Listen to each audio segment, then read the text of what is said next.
What's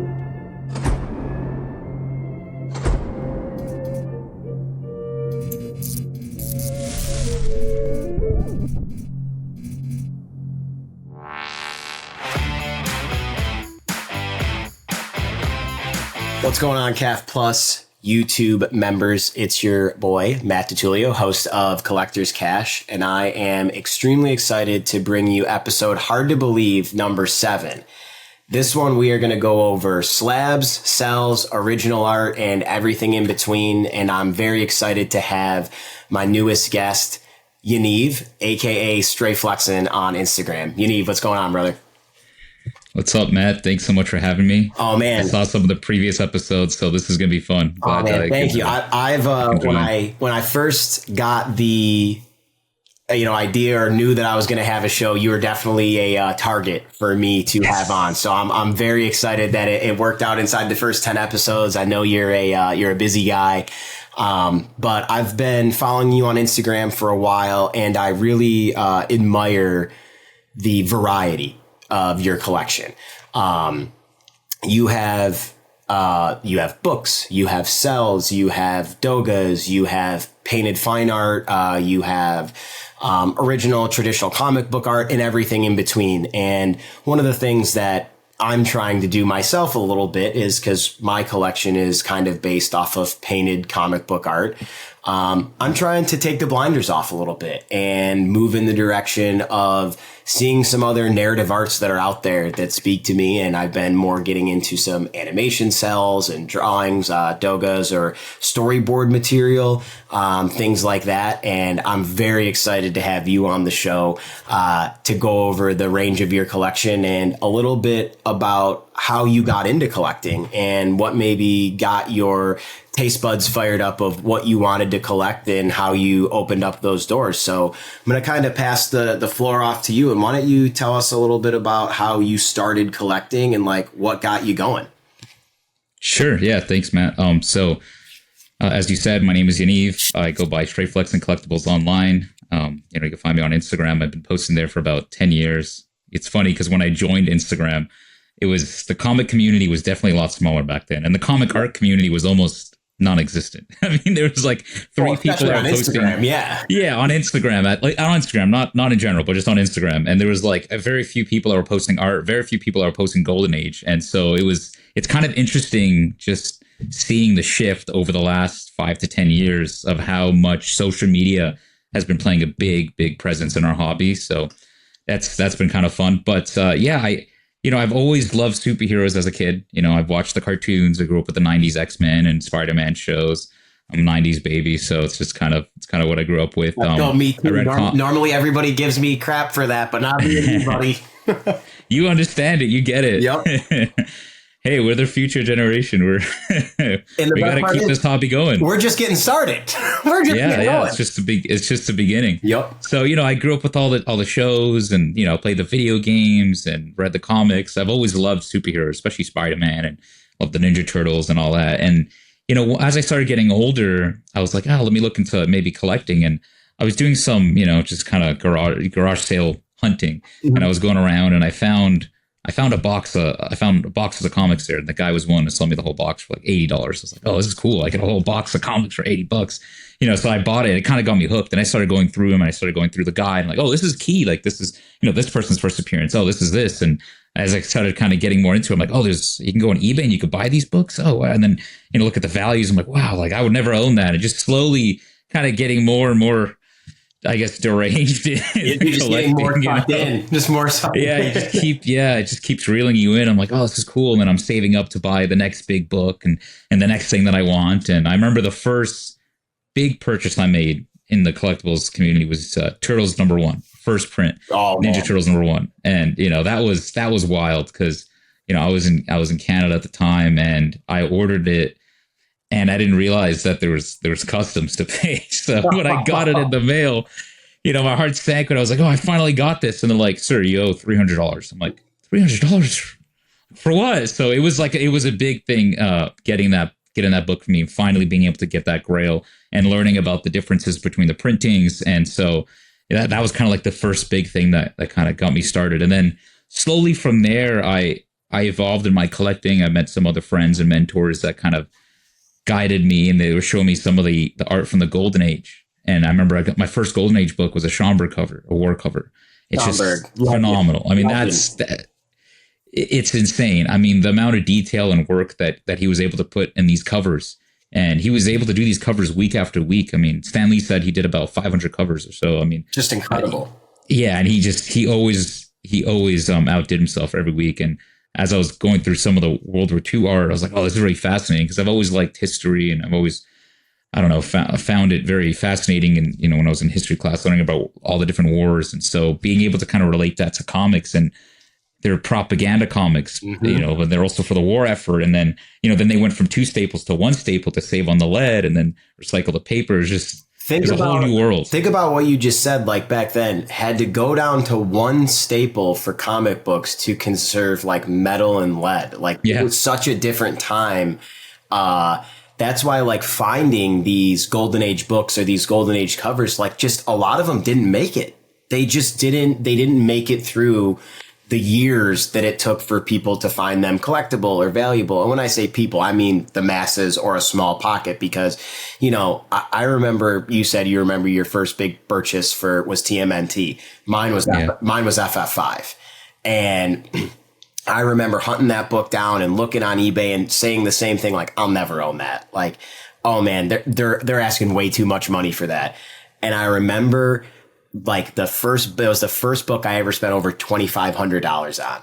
And I remember being like shaking, like buying the book. Yeah. Like, did I do the right thing? But I remember when I got it, there was like no better feeling. It was like an incredible thing. And then, as you said, maybe deranged, it injected it right into my veins. I was like, I'm a collector now. You're hooked, right? But you used to see stuff from the 60s or 70s even, where early Marvel comics were 3-hole punched and then put into a binder. So a kid could go. And now think about going back to the 40s of, if they made it. Like not if what condition they were in when they made it, if they made it at all. At all. Seeing some of them is just incredible. They're a time capsule. Yeah, they really are. And what you're talking about, how much have survived, I mean, that's their attrition rate, like what has actually been left over. And the other thing to consider is some publishers publish a lot of comics. I mean, Marvel and DC were definitely big even at that time, so they printed a lot of them. But some of these kind of low-key, more off-brand, obscure publishers, like you just don't really see their books anymore, just because they didn't make that many at that time either. And as some of those genres started going away when the war was done, some of that stuff has been kind of getting rare. So some of the early ones are really rare, and some of the later ones from those publishers are rare too. But I brought all kinds of different, books today to kind of show just a different era for people who haven't seen it. Interestingly enough, so do you think kind of your love for history drew you to Golden Age more than the modern comics or even Silver Age or Bronze Age? Because obviously, a lot of the collectors now focus on Silver Age books. I think Bronze Age is starting to come up a little bit, and then in time, hopefully modern comics get there. But for somebody your age, 90s baby, to go kind of into the Golden Age era, did that tie into your love for history? It was kind of just married two things that you really enjoyed. Yeah, I think so, because I can't sit here and lie and say, yeah, I remember, reading the Silver Streak and the Blue Beetle as a kid, all these characters from the Golden Age that, the Black Terror and the Fighting Yank. Like, no, obviously I didn't know them when I was a kid, but I feel like as I got into the hobby and I was like, okay, I've seen, all the Thors and the Spider-Mans are all fun, and the FFs, I love them, and I still had them, and I still have a lot of them now. But when I first got the first taste of truly the Golden Age art, like especially Schomburg, the war stuff, was like, this is so cool, because I felt like I was holding a relic, a piece of history. Yeah. Not that, the 60s, the first, Spider-Man and AF-15 isn't a piece of history. It is, but it just felt different from it being from a wartime period, so just, it seemed like there was something more to it than just the comics and just the heroes. And I feel like that's kind of initially drew me. And then as I started finding out more about the artwork and looking into it more, I was like, this is really cool. And they just don't make that kind of art today. Yeah. I think the modern comics are great, and they've definitely evolutionized the way that comics are being read and shared and the stories. But I feel like that art form is definitely a product of its time for the Golden Age stuff. So I just kind of fell in love. Absolutely. And I mean, I think also to piggyback on that about, the way they were created and how they were done and being a piece of history is like, when I was really into books, which I ended up selling all my books to invest into original art and start my own company. But I remember holding like some of the books I had. And then like when I started really getting into collecting CGC slabs and things like that, and I got my membership and, I had, all the data, and you go on the census and you're like, wow, in this copy, there's only like 140 of these in the world that like, and I have one of them, or, whatever the number was, even if it was 800 or 1,000, I'm like, yeah, but I have one of those. And I think that was the moment that really spurred me to realize like, but then I can own a page from inside this. And you're the only one who has that. Yeah, and then like that page, that one page is mine. And then that is the only one. So it was interesting of how my mind worked of kind of saying like, this is a piece of history, but there's even like another level to go to. And I didn't realize that when I got my first piece of art, that it would completely change the way I collected versus books. Not that I still don't have a love for books. I buy them. I still, have a couple of my CGC keepsakes that I couldn't let go, or CBCS, Mighty Morphin Power Rangers sketch covers that I started getting artists done with. But when I really started to look at it, and I said, this is a piece of history, but I can own the item that made the book. And that's what really set me off onto my original art journey. And, when you get that first Turtles, in the mail, and then you got to pay an extra 300 on it, it's like, oh no. But then once you got it, and you're like, especially like you said, with that book, it's very, you have to have some knowledge before investing in that book, because it was a scary purchase, because absolutely. I mean, you can get screwed, you can get scammed. I mean, there are multiple printings, there's even fakes out there. So, and I bought it was raw when I bought it, and that was the biggest book I bought. So it was a bit nerve wracking, but when you finally get it in and you find, oh, this is real, this is authentic, there's no better feeling. No. And, I also feel like in terms of, getting into Golden Age, it seems like there's a natural progression of collecting for most people, not for everyone. I mean, people do jump between different eras, but it seems like a lot of people they come in with what they're familiar with, the silver, bronze, and copper, all the heroes I grew up with. And then they find out about the Golden Age. They see all these crazy covers and like, okay, let me buy a few here. Then they find out about art. And it's just like, as you kind of progress through your collecting career and you feel like, oh, like you need to find something else to kind of get you off and collecting. It's like, you slowly keep getting more and more, deeper into it. Right. So it's, that's kind of how it is. I mean, the Golden Age is kind of like that, really, like, it doesn't just take money to buy these things, right? No. Obviously, these things are expensive, but you have to be able to find them too, right? Which is a big factor into it. Not everybody could just go and pick up, some random Golden Age book that they're looking for. You have to be able to not only locate them, but then you have to have the patience to be able to work out a deal, because not everything that you see at a convention, is just what the inventory is up on the wall. So you start talking to someone, I got one, but it's not for sale. Because a lot of people, especially either dealers or Golden Age collectors, it's hard to find that. And I don't even want to say like mint example. It's hard to find an example sometimes for some books. So sometimes where I think Silver Age, I mean, there's books that ascend that, whether it's AF15, ASM1, FF1, all those things. But you'd rather have a 0.5 than not have one. But I think when it comes to Golden Age, even completing a certain run or just having an example of a classic horror cover, they're just so hard to come by now. They're just like, they're like, I don't want to say unicorns, but they're getting harder and harder, and they're going deeper and deeper into other people's collections, that they don't just come out for sale all the time. So it's also a waiting game. It's not just throw money at it. It's build a relationship. And then, I only have one Golden Age book, but I always say the smell of a Golden Age book is completely different than any other book you'll ever hold. Like a Golden Age book 100%. Yeah. It smells different, dude. It's crazy. It does. It does. And I feel like you have to get creative when you're collecting Golden Age. I mean, people do this in art, right? There's a lot of art that people don't want to sell, but they're like, I don't want to sell it. It's not for sale, but I'll do a trade, or right. Maybe I'll to upgrade trade. something else, or yes, right. So with Golden Age, a lot of times you might need to do some trades. So people have some stuff as like trade bait. They have rare Golden Age to try to get other rare Golden Age. I've seen that happen a lot too. So it's fun because it adds another aspect of collecting where it's not just like, oh, you can go on eBay and find it. It's just a matter of money. It's also building relationships, finding the book, seeing if they're willing to give it up. What can you trade? What can you do to get it? So to me, I find that fun. I find the challenge of it kind of exciting, and it adds to the reward when you get it, right? Like it makes it much more enjoyable. Like imagine you're playing a video game and you do a hack or a glitch, or you get everything in the video game. You get all the power-ups, you get all the money. It's like, it's boring then, right? If you haven't worked towards it, it's boring. So it's the same thing with life and collecting. I feel like if you put the work in to get it, when you finally get it in the mail, when it's coming in, you hold it in your hand, you're like, oh, I got it. I deserve it. This is it. I have no problem saying this, but it's the exact feeling that you're describing. Is I played Fortnite when Fortnite first came out, and getting a win back then, to me, I've just always been pretty good at video games. Getting a win back then was like, oh, okay, good. Now with these like 12-year-old Timmy and Jimmys that are just like dedicating their lives, these prodigies, dude, when I get a win in like ranked Fortnite, I go out and tell my wife.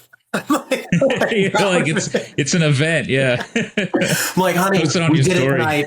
We did it tonight. We still got it. We still got it. We got the dub. Yep. So without further ado, we brought a kind of a vast variety of things throughout your collection, and one of them we've been talking about, and I wanted to bring up is this book is just incredible. So Teenage Mutant Ninja Turtles #1, CGC 8.5, first printing from '94. To me, one of the more iconic covers of my childhood. I remember Teenage Mutant Ninja Turtles #1 when I was maybe like 10 or 12, looking back and like it was still around. It wasn't on it, like you said, now it's 7th or 8th printing. But now I have to ask, is this the original one that you bought, or did you buy it and then upgrade to this one? Yeah, so I upgraded to this one. I've had a few copies over the years. The original one I bought was like a mid-grade. It was like a 5 or 6. Okay. And I traded it up for a 9.0 graded copy, which a funny little side story on that. I didn't have enough funds at the time to buy it. I knew it was a good deal, but my girlfriend, who's now my wife now, but my girlfriend at the time actually lent me $1,000 to buy it. Love it. Which was awesome because I was like, oh, I didn't expect it to. It's like $1,000 for a comic book back then was a lot of money, so it was cool. So I always have there's always a special place in my heart for this book in particular. I brought it out here so you can see it in the camera as well. Yeah. But what's cool about it that a lot of people don't notice is if you see in the shadow here, because it's a wraparound cover, you actually have the shadow of Shredder there. Yep. Which is pretty neat. And I've always liked this book, especially the quirkiness of the different printings. The third print where it has more blood in this T, and then the second print, which you could tell on the inside. And it's just a fun book in general. I mean, it's gritty. It's it's a take on Miller, and it's awesome, and it was just done as a parody. I mean, people don't know. If you ever read, just download it digitally or buy a 7th print or whatever. It's not the Teenage Mutant Ninja Turtles we knew and loved from the cartoon. The inside of that book is very different. It's very different. Yeah, it's totally different. It's wild. Really cool. It's adult. It's fun. I mean, they literally kill Shredder, and it was so successful that they had to do another print run, and they kept going, and they haven't stopped since. So it's just cool to see the origins of it, and obviously the Turtles is such a big franchise today. So it's definitely one of the biggest, I would say, impacts in my collecting career, just in general. That book and the work from Eastman is incredible. I mean, it's a whole another thing about the artwork inside of it, but I love when a book has a special spot in your heart, or it tells a story, or like you said, the chase of nailing it, getting it down, and having it in your collection, and then saying, all right, I love this book so much, now it's time to get another better graded copy or whatever it was. And for me, I did the same thing with FF5. I bought a 2.5, my first book, and then I ended up working my way up to a 5.0. I was like, all right, 5.0 FF5, it makes sense. I wasn't going to get a 4.5. I didn't want a 5.5. I only wanted a 5. And then, it's just part of the fun of collecting and tracking it down is doing your own little way of, getting these books. 100%. Yeah. I mean, every book has its own story and journey, I feel like. So now, you're going to have to educate me here. So talk to me about, first off, I love the cover on the far left. But like Silver Streak 6, 7, and 8, it's hard for me to fathom something costing 10 cents. like could we buy even in the 90s, for 10 cents? I don't know. But, talk to me about Silver Streak and talk to me about getting these books. Did you buy them in a collection? Did you find them individually? And why do you like the Silver Streak? Sure. So it's funny that you mentioned that the one on the far left is the one you like the most, because that is considered one of the like top 10 Golden Age classic covers of all time. It's an iconic cover. I mean, so it introduced this character called the Claw, which is the villain here. And if you look up real close, I love the attention to detail. Look into his eyes. You can see the skulls in his eye. I couldn't see that on the screen until you just mentioned it. Yeah, into the photo. So it's cool. Pretty neat. Obviously, he's got a lot of people in his claws there, and actually, there's some like cleavage and bondage there. It's pretty wild cover, obviously, with the Golden Age. You're gonna get that. But what's important about this book, outside of it being a classic cover, is that it's the first appearance of Daredevil, the Golden Age Daredevil, so a different Daredevil. Wow. So it's the guy in the middle there. So he was literally a daredevil. He was literally just a kind of an acrobat daredevil type figure, and that's why you can see he's like half and half. I love the spiked belt. He's got the spiked belt. Yep. His weapon of choice was a boomerang. If you see in his hand, so he's got a boomerang. And so like as you kind of get into Golden Age, you find out like what do people like? What do people want? What's desirable? And this Silver Streak run has got some of the wildest, coolest covers, and they're tough books to get. Lev Gleason, the publisher, did this. They did Crime Does Not Pay. They did a few other classic Golden Age stories, but Silver Streak just kind of stuck. Yeah. And then, that Daredevil character, it's a different take of, it's obviously not the same Daredevil we have today, but it's fun. And I feel like the covers are all kind of a good time. You can see here, this is like the classic trio that are all battling. Here's another one here where Daredevil's battling the Claw, and he's got the car up there. It's just great. And I love like the art. Three like medallion characters on the left-hand side. What are their names there? So we've got Dickie Dean. Dickie Dean. Silver Streak, which is what the series is based off of. Yep. Pirate Prince. And Pirate Prince. So obviously none of them have survived, but the Golden Age Daredevil, like this Daredevil, definitely came back. They called him later the Red Devil. Okay. Copyright issues, but they changed it a bit, But yeah, it's just a piece of history. It's, I think one of those things where it's just very early superhero type art. Where it's just very simple, just good guy versus bad guy, and just kind of just classic artwork. I love on this cover especially. They have like almost like you could see here like their podiums, like Claw and Daredevil, like it. And it was only a few issues where they announced this character because he first appeared in issue 6, and then later he had his own title, which ran for quite a lot. I mean, there's quite a lot of issues of Daredevil. So it was a pretty popular character at the time. And a lot of people are trying to get the Claw covers, which are these covers here. So like to have all three of them for me was a big deal. And did you get them each individually and then, or did you pick them up, like from a deal or, did you seek? Yeah. So I had to find them each separately. Very cool. I never really see them together sold as a set. But I think I found the number 8 first on an auction, and then I found 7, I think, on eBay. Back in the day when you can go on eBay and find these cool rare books for decent prices. Now, I mean, I doubt there is one for sale on eBay, right? Like some of these things won't even be for sale. $85,000. It would be way too much money, right? So I got it at a time where it was a lot easier to get them, and I'm glad I did because now they're really tough. And to replace that book, I think on the 5.0, not to talk about numbers, but just to give you an idea, like I think I paid about $2,000 or $2,500 on that 5.0. Now, I mean, there was copies selling for 10, 12, 15,000 in the similar grade ranges. So it's like, it's so hard to replace them. And I'm glad I kept, because I've sold a lot of items to buy art and other things. So I'm glad I kept the Silver Streaks. They're just fun. When I said you like the Silver Streak comics, it's because, like it really is just assorted early slabbed goodness. It's just such a cool period. And like you said, it's kind of like the roots of some of the things that we know and love today got going from this. And it was just a classic good guy, bad guy. And even on like the 8, I love the composition of like the building in the back with the close up, the car in the hand. I mean, just the art back then was such a different thing than we're used to consuming now. So getting to see them and then having them in the condition that you have them, just a really, really cool three connecting, 6, 7, 8 there from the Silver Streak. Yeah, 100%. And with the 6, I mean, it's restored as you can see, but when it comes to Golden Age, honestly, like it's different. It doesn't matter. Yep. I mean, finding these books is very tough. Obviously, it affects the value, but I mean, it's a treasure just to find them, whether they're restored and complete, low grade. And I've never shied away. And people always ask me for advice in collecting. I'm always like, if you want the book and you're looking for it, buy it. I mean, for me, a low grade is always better than no grade, because you could be waiting all your life to get, whatever it is. It's not the right price, not the right grade. But if you really want it, I mean, you're never going to get in without buying it. And a lot of times you could, go ahead. I was just going to say you could trade up. So let's say you buy it, at least you could be with the pack, right? So if the book's going up, at least you own a copy, so you could trade it, sell it, and then get another one. But if you don't buy one at all, the books just keep increasing in value, and then you're just kind of pricing yourself out.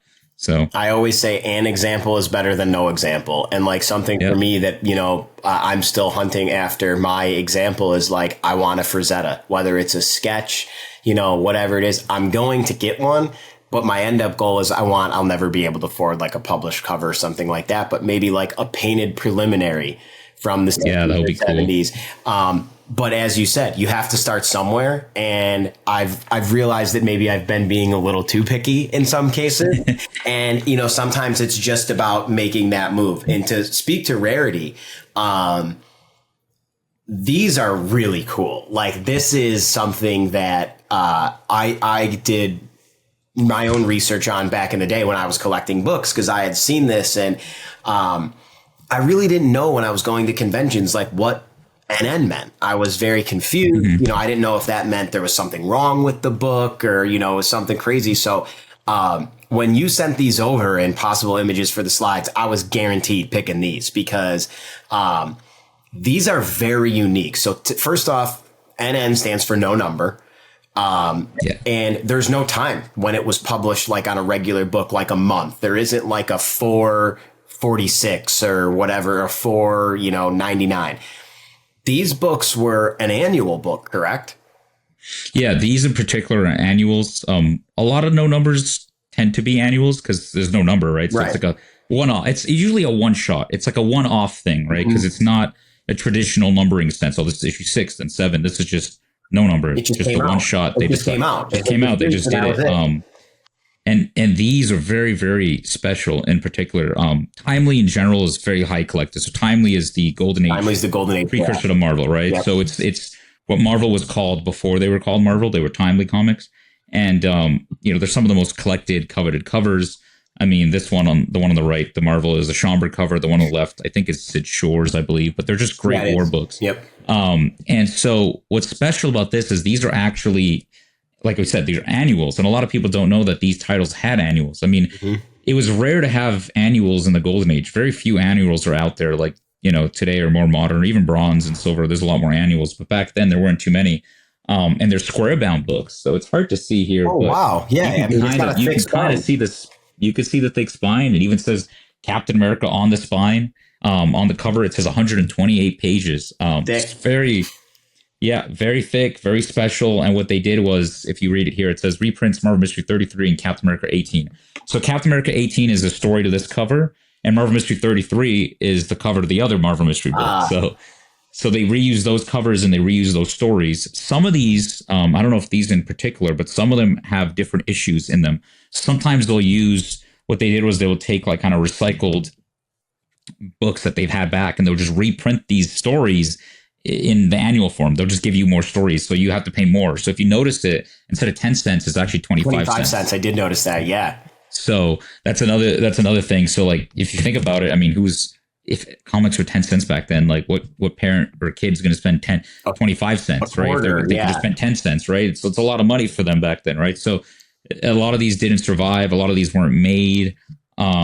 So for these ones, they say they were done for the Canadian market in particular, because they didn't really get too many Captain Americas or any of these. So they compiled the stories and made it for them. And to find them today is just very tough. I mean, some of them, I have to check the census numbers on these, but they're pretty low. I feel like one's like 7 and one's like 14. I mean, they're all low. They're definitely low for what it is. The Schomburg on the right. I mean, the bomber plane, the classic Human Torch, literally grabbing the gun and bending it, and then you get Namor just beating the crap out of people. I mean, it's the parachuters down in the far back above like the Human Torch's hand, where they're just like little baby specks and the one's just lines of a parachute. I mean, it's the perspective on this piece. It's just a crazy cover. It's a crazy cover. Yeah, it is. And that's kind of what drew me to Schomburg. It's just that chaotic, war propaganda mess that he makes on the covers, and the attention to detail. Like, it's almost like a Where's Waldo. The more you look at it, the more you're like, oh, there's a guy here in the background. There's somebody's over there. And it's just fun. So I've always liked that kind of art, because every time you look at it, you see something different. And yeah, they're fun. So these are 0.5s, low grades. Again, just finding a copy is rare. I mean, even just cover lists would be special. But what's cool about these 0.5s is, so they're missing the back cover, which it doesn't matter because the back cover is actually blank on the outside and the inside. Oh, really? It's literally just like a dust jacket cover. So just covering it. So it's like, it's not really missing any of the art. So I was like, oh, this is great. I get to complete a set of tough timelies. There's only 2. There's only the Captain America and the Marvel one. They didn't do any Submariner or Human Torch ones. So and you got it's cool to kind of have both. Yeah. So I'm very happy with those 2. Yeah. When I saw these, I was like, these definitely are, they're such a unique item. Like I said, the variety that you have, it's not just Tales of Suspense 39, Journey 83, 85. I mean, those are amazing, amazing books. I mean, I used to own some of them, and I would, if somebody wanted to trade some art for one, I'd get one. But you just don't see these very often. And to see both of them, I thought was very impressive. And then you got to move over. This is a piece of, like you were saying earlier, a piece of history. I mean, Cap 1, 6'5", first Hitler cover, first Cap, first Bucky, one of the most iconic, covers to me. When I think of classic comics, this pops right in my mind. And this is a beautiful representation. This is a great cover. Yeah, this is probably one of the best, Golden Age covers, in my opinion, of all time, especially superhero-wise. Yep. I mean, a lot of times you don't always get the best superhero cover for their first appearance. Take, All-Star Age. Wonder Woman's not even on the cover. Mm-hmm. I mean, there's so many of these like classic superhero books and first appearances where they're not even on it. But this is like full front and center. I mean, you have the cap, you get the header there with the American flag. You have him punching Hitler on the cover. I mean, that's... At that time, it's unheard of, because this is actually the first time they ever showcased Hitler on a cover. I mean, this is them kind of really going full front into the war. And Kirby and Simon were Jewish. They're both Jewish, and so they kind of felt for their for their family abroad, and they they had to do their part. And there's a famous story about Kirby getting calls, because at the time, this is crazy to think about, but at that time, before America officially entered the war, there was not a lot, but there's probably a small group of people that were kind of pro-socialist or pro-Nazi, and they were against this book coming out, which is so apparently, which is insane, right? Which is insane. But so they apparently called the Timely offices and were complaining and said that they would, come there and destroy the office, whatever they wanted to do. And so Kirby was like, "Yeah, I'll meet you downstairs. I'll be there in 2 minutes." And apparently he went down there, and obviously nobody showed up, but. It just goes to show, like, he stood by what they put out. And I feel like it just was a strong patriotic message. And Cap is obviously still a beloved hero today. It's one of my favorite heroes of all time. And I feel like it starting with such a big, they literally created him for the war effort. Yeah. And for him to still survive until today, I just think it's very fascinating. And kind of ties in my love for the comics and the first movie. I feel like with Chris Evans, like where they actually showed this comic book in the movie, which I thought was pretty cool. If you remember in the montage scene, so it's just fun. I mean, it's just probably one of the best, comics of all time. I think. So what this did too is it kind of set the stage for a comic book character to be used in this light moving forward, because this was the first time, you know what I mean? I mean, it was where it was, when I say maybe there was some other things, you'd see a Namor with a Nazi flag or whatever, but to take a shot like this at that time where you had, Captain America literally punching the, one of them, I said earlier when we were in the studio, like the biggest villain in human history.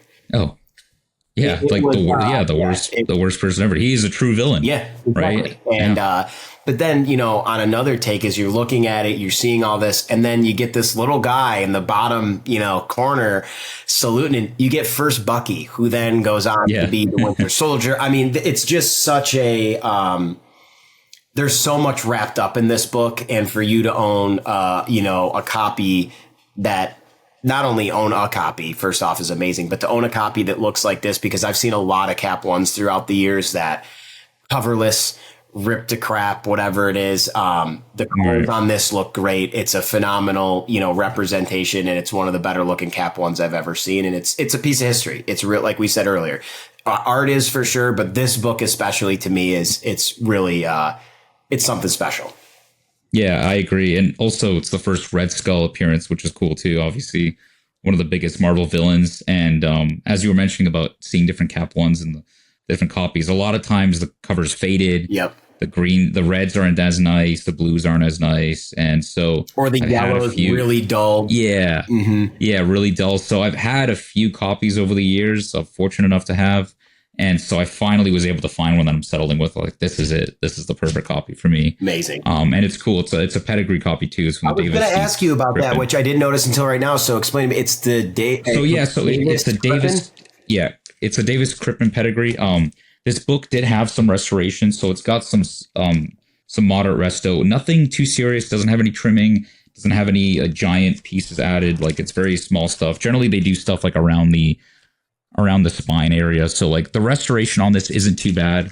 Any so color touch or pretty, original colors? Yeah. So it's got some color touch. Most of the color touch, you can kind of notice it. It's in the corners. It's probably hard to see it in the camera, but if you can kind of see it in the corners there. But overall, the colors in this book has kind of held out, which I like about that copy. But yeah, it's a special copy being from Pedigree. To own any of these big Golden Age grails from a Pedigree run is awesome. So the Pedigrees are collections that CGC and CBCS designate as Pedigree collections. They're very, very special. They're one of a kind. Usually they involve in a complete run. So this would mean that Captain America 1 through, you know, the whole, all the Golden Age. So like until the end of the 70s, right? So all of those issues are going to be there. All the Marvel mysteries.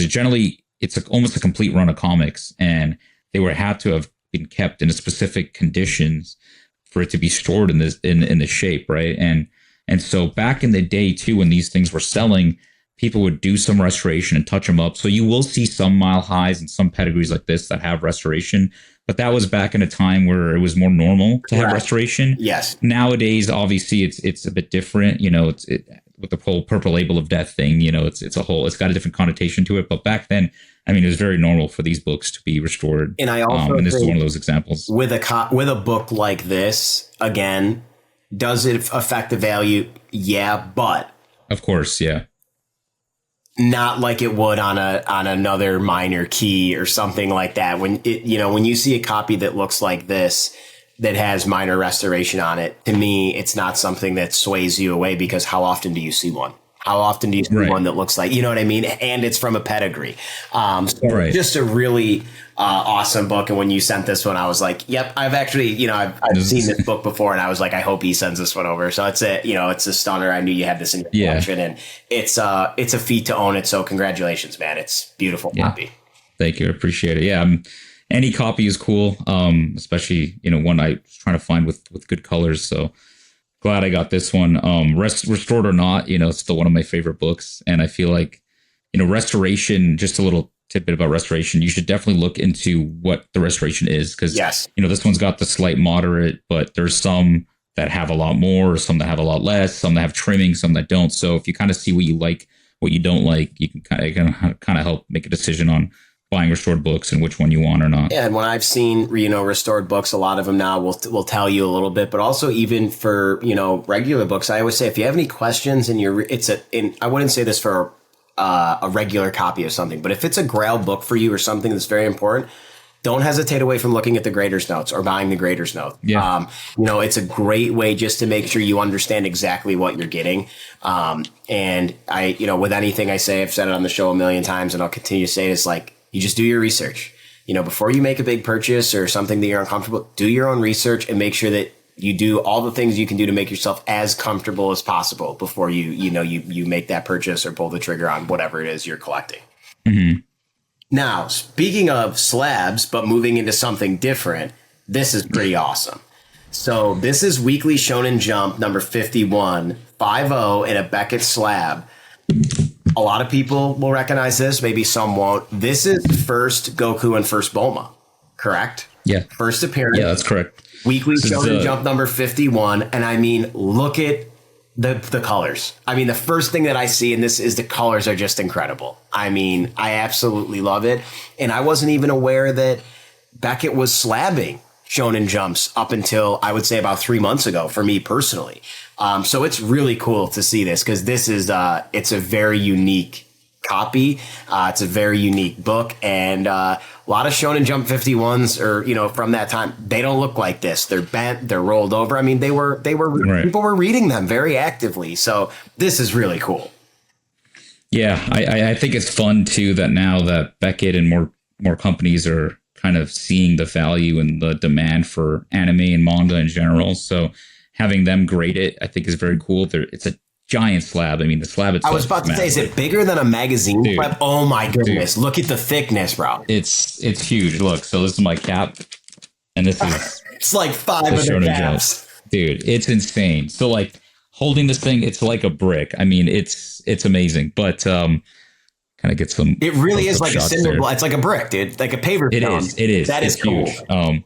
And so what's cool about these, like you have to look for the spine. The spine is a very big deal when you come to collecting some of these pulps or some of the mangas where they have the big, thick, square bound spines. So it's hard to find the spines undamaged. A lot of them were faded. Well, or they were split down the center from them, flipping the book over. Or they're ripped. Yeah. So it's hard to find ones in good condition. But I think now that grading has come out and people are seeing what they are and they're able to authenticate them, because you have to be careful with this book in particular. There's a lot of fakes. For whatever reason, they make a lot of fakes of this. The Naruto and the One Piece, they make fakes of. I knew I wasn't aware of the One Piece. I know the Naruto one is very highly. Yeah, that's another one that's faked. So, I mean, veteran collectors can tell. Obviously, the grading companies can tell.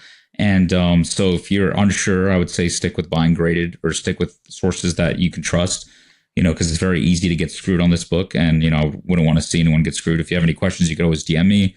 But Beckett grades them now, and soon CGC will grade them, which is going to be cool. So a good friend of mine, Rui, over there, he's working out of Japan now. So they hired him, and he's going to be forefronting that. So that's going to be exciting. So I can't wait for CGC to get into them and start grading them. So right now we have Beckett, but CGC will be joining them soon. And I can't wait for more and more people to find out about mangas and the true first appearances of some massive franchise of some of the most beloved characters that we have, in the hobby now. And am I also reading it as it also is the first cameo of Shenron?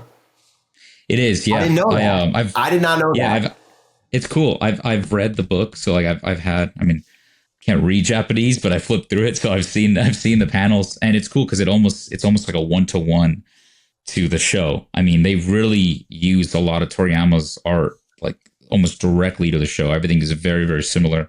And there's a part where Goku's explaining the Dragon Balls, and he shows there's like a flashback, or it shows like Shenron there getting summoned. Like circle, technically, dragon. It comes out. It's very cool, and it's like an awesome page. To own art from this would be insane. Oh my god, please. But all of that stuff is kept with Toriyama. That's in the studio. Yeah, that's in the vault. Yeah, it's all in the studio. So I don't think it's ever coming out. No. He was very particular about his stuff and his art. And Japanese collectors, Japanese people in general, they're very particular about their culture. Yeah, exactly. It's different here. I mean, hey, Americans will sell whatever. If someone makes an offer, there's a price. Right. If someone makes an offer, they'll sell it. But Japan, it's like it's part of their culture. They don't want it to leave. Even when buying some manga or Japanese Cels, if they find out you're using a proxy, you're not from Japan, they might not sell to you. They might just ban it. So they'll block you from buying. So it's interesting. They care a lot, and as they should. And so it's hard to get some certain things out from there. So it's I've spoken to a very prominent Asian artist who was telling me that he knows is friends with an artist who knows the the original illustrator for Pokemon. And he knows, and it's like confirmed that he has the original drawing for the Charizard. It's crazy. Craziest thing is it's like not even in the realm of ever being sold. Like it's his, but he doesn't view it as his. He views it as like a part of the culture, and he kept that. And if it ever was to leave, it would go back to basically like the Pokemon Museum in Japan. And like that would be like, it's not like, so to go back to what you're saying, they're very particular because things like, Weekly Shonen Jump 51, the one from Naruto, or the One Piece that I didn't know, but like those pages to them are pieces of pop culture history, and they don't leave the studio. They are there because this is what created all the animation, the things moving forward. So it's not about the money. It's about what it did for their culture and how important it is. So like those things, like you said, owning art, like I would love to own a page from any Weekly Shonen Jump that had any of the characters on it at all. It's like even finding like a Shikishi board with a marker Sharpie sketch by Toriyama is very hard. It's very hard. That's hard.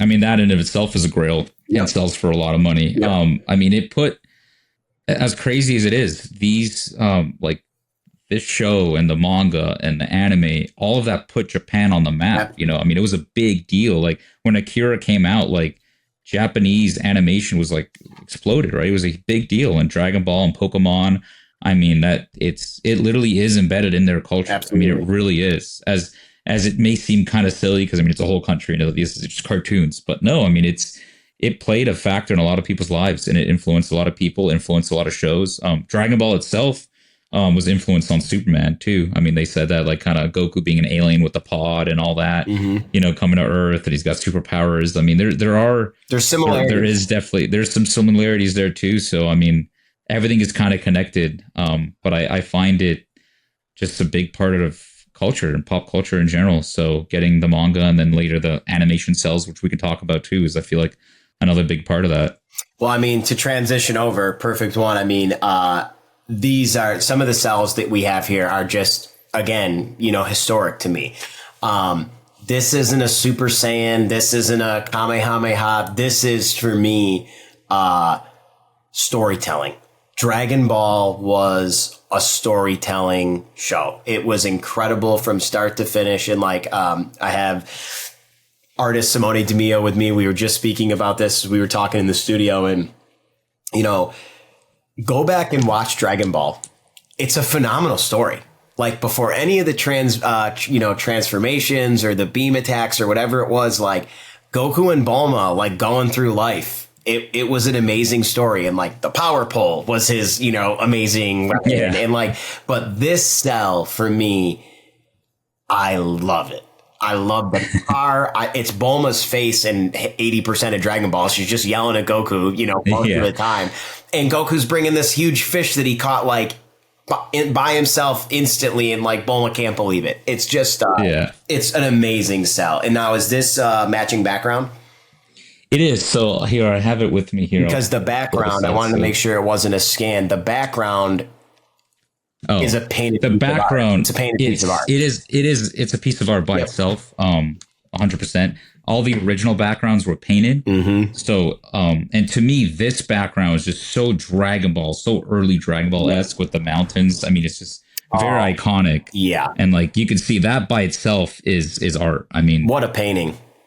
Yeah, it's awesome. So what's cool about this cell, so this is interesting. So it's actually a throwback cell. Okay. So it's a flashback to Dragon Ball Episode 1.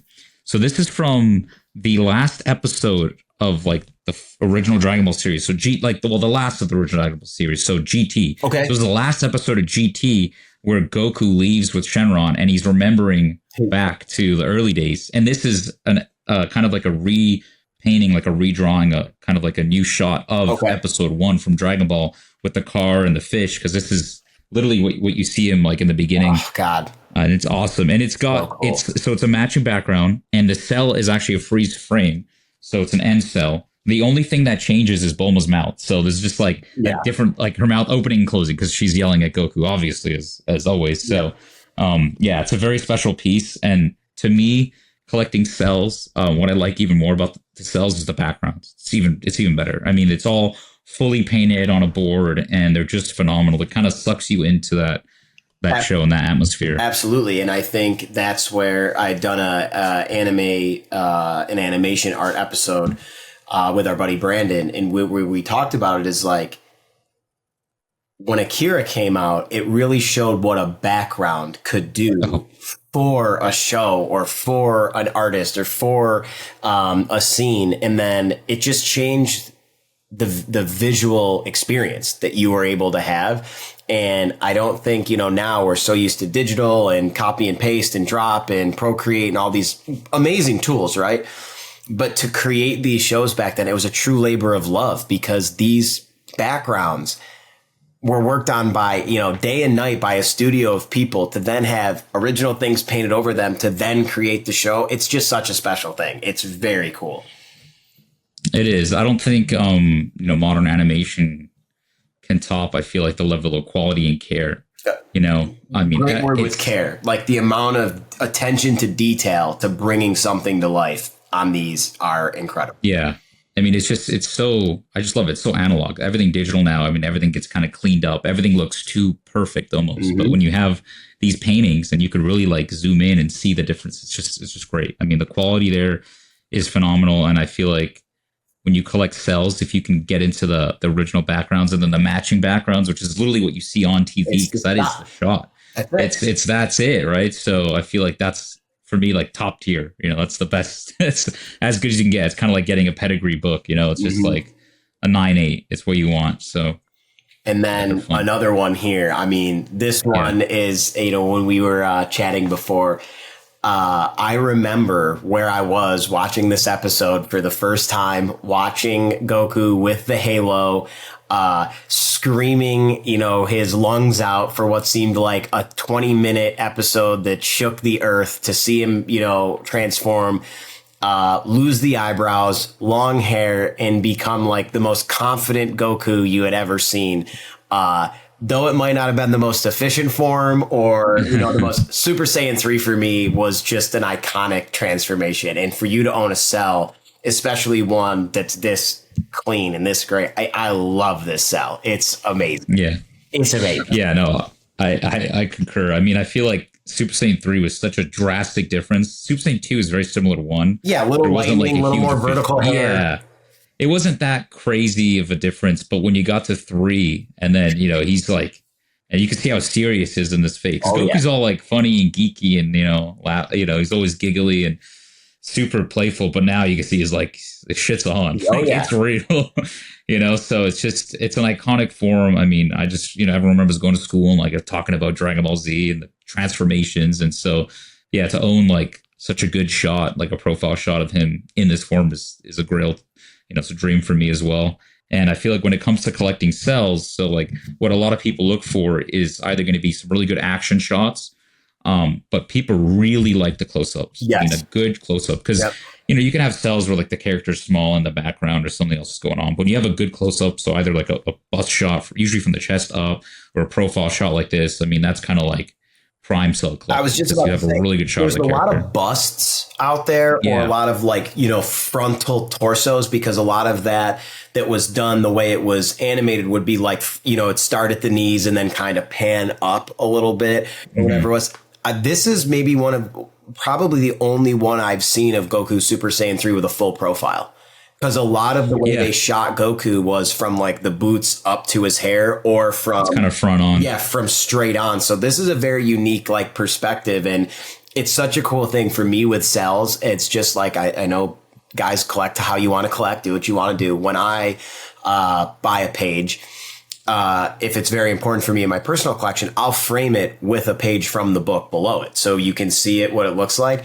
The coolest part about having a Cell for me, and like my Cell collection centers around Vampire Hunter D, which was done by Madhouse, is I'll watch like Vampire Hunter D Bloodlust and pause the TV. Yeah. So I can see, I'm like, I own that. That is like the coolest feeling. So to have that where it's like a pan profile is really awesome. Yeah, 1,000%. I feel like that's the most fun you can get out of kind of Cell collecting, is rewatching the show. And then sometimes you don't even know where your Cel's from, and you got to rewatch your show to find that moment. And then it's like that Leo DiCaprio meme where he's like, oh, like where he's like on the couch. That's when he's like got the beer in his hand. Yeah, it's literally that. Like it's 100% that. He's like, I found there it is. It's like he was like, wife, come here, look at this, it's there.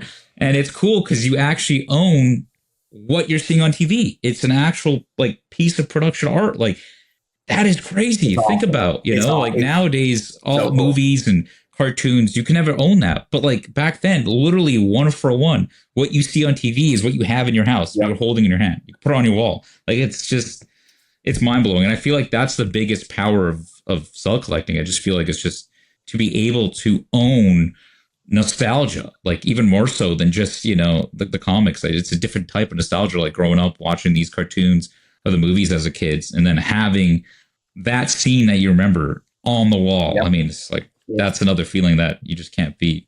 It really is. It's a different, unique feeling. And it's really, for me personally, kind of like relit my fire onto doing research on a topic and finding out where I can find these things and tracking down, either a pre or a post shot of a cell I own to try to put something together. It's been a blast and I've really enjoyed it. And then moving on to this one. I love because you have the matching douga cell set here. Super Saiyan Broly matching set from the first Broly film, which if you watch Dragon Ball Z and then you watched this film, Broly immediately went into your top 5 characters, top 3 characters. He was just the legendary Super Saiyan. When he went like Berserker mode and transforms, you never really saw Goku and Vegeta put on their heels, as a collective for they had nothing that they could do with Broly for a little bit there. It was fun watching him. But he just had such a raw power. He was just so crazy. And I loved that for the most part, he had no pupils because it was just like he wasn't even conscious. He was just like, a giant rage monster. But this pure beast is a great shot of him coming right at you. Flying in, about to land a punch. It's a beautiful, beautiful set for Broly here. Yeah, so this is actually from the first Broly film. It's going to be his last punch against Goku, where Goku kind of stops it and then kills him. But it's just, like you said, with the eyes, where it's just no pupils, just pure rage. Mm-hmm. And to have a legendary Super Saiyan like this be the bad guy, be the villain, for once was like just such a fun thing to do. And he's still very, highly publicized and loved today. I mean, obviously there was the Super Broly movie too, different take on Broly, but still, well, remember, what about Bio Broly, bro? Yeah, Bio Broly too. It was amazing. They technically made 3 Broly movies. In the original, they had Broly 1 and the Return of Broly and then Bio Broly. Yep.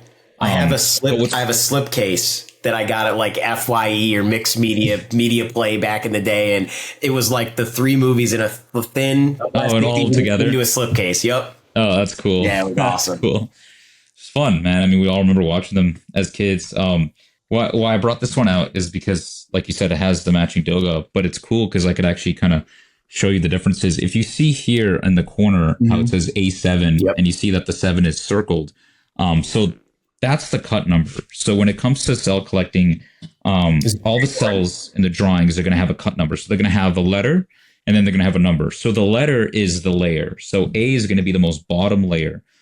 And then there's going to be B, C, D. So if there's rocks or aura or something else on top, that'll be another layer. So it'll be a B layer, then a C layer, then a D.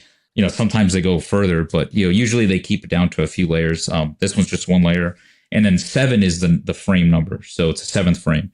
So it'll go 1, 2, 3, 4, 5. And then, it depends on how many frames they need for that sequence. Right. And then they'll end it. And then it'll say END, or sometimes they'll have a Japanese tome sign, and that'll be the last frame, which are keyframes. Yep. Now, this is a keyframe, and you know this because it's circled. So if you see the douga, how the 7 has a circle around it, that signifies it's a keyframe. So it's done by a key animator. So not every frame is a keyframe, meaning there's key animators and then there's in-between animators. So there's going to be the main animators with experience that have been there for a while, that do the great shots, and then they have to fill in between, right? Because it has to be, to add the frames per second to make it look fluid, they have to fill in between shots of him, his arm coming closer, his face kind of moving like that. So the keyframes are really cool to collect because they're generally great shots standalone. And then some of the in-between ones, like if you see it, it's like, oh, it's kind of awkward because it wasn't meant to be on screen for long, right? It was literally just transitioning, right? It's a transitioning cell. When you brought that up, I was very happy that you, as I said, I've been doing my own research. And when you brought up the numbers and the layering, what I've realized is sometimes you can see a douga looks very similar to a cell, but it's just not quite. And it might be in a case like this where it's an A6. You know, you obviously have two A7s, but if it's an A6, and it's a little blurry or whatever it is, it might be in a case like this where Broly's moving forward through the air at a fast rate. So he's meant to look a little blurry, and it looks exactly like the cell,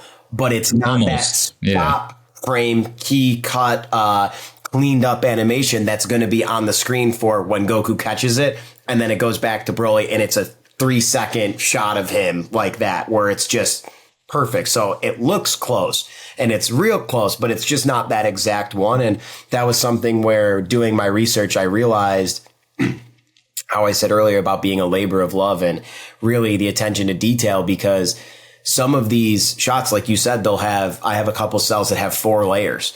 And like one of them it's even just like one rock falling down from a mountain on one cell. And then like that has its own douga that was then there. So it's such a cool process. And to have something like this where it's just a full frontal of Broly coming at you is just super powerful. I love it. Yeah, that was great. And I feel like the layers is really important because it really helped them speed up the process. So instead of drawing the whole thing again, or maybe drawing it again to close his mouth, they would just have his mouth as a different layer. Yep. That way they could just flip back and forth. So it kind of helped them with breaking it down. Cause I mean, they did a lot of frames and they spent a lot of time on it. So anywhere they can kind of cut corners and help them out a bit. It's like Photoshop layers, you don't have to redraw the whole thing. Hand-drawn Photoshop. Tweak it. Yeah, pretty much.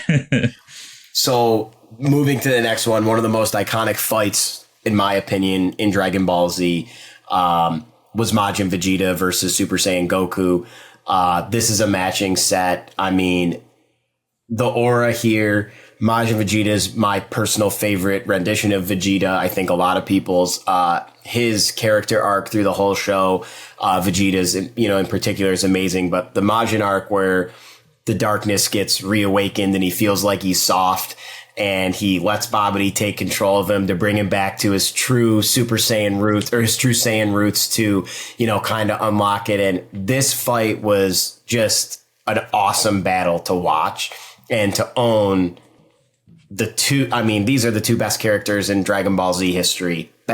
In Super Saiyan, crossover of their aura, hand-to-hand combat, battle damage Goku. I mean, this is a masterpiece. This is incredible, man. Yeah, I'm like smiling looking at it. I'm glad you love it so much. For me, when you find aura cells, they're super cool because they're airbrushed on. So if you see, like, the aura is airbrushed on top of the cell. Wow. So I have it in a bag too, because you want to be careful, because like it's very sensitive. Like, you could scratch the aura, because a lot of this, as you can see, there's mini scratches in it. But like, it's very cool to be able to kind of see that. And it, with them airbrushing it, it gives it that glowing, like, different effect to it, right? So it kind of gives it the aura, I guess, is what it gives it. Yeah. But it's a special piece. And like you said, I mean, these are the two biggest and baddest characters of Dragon Ball, for them going at it.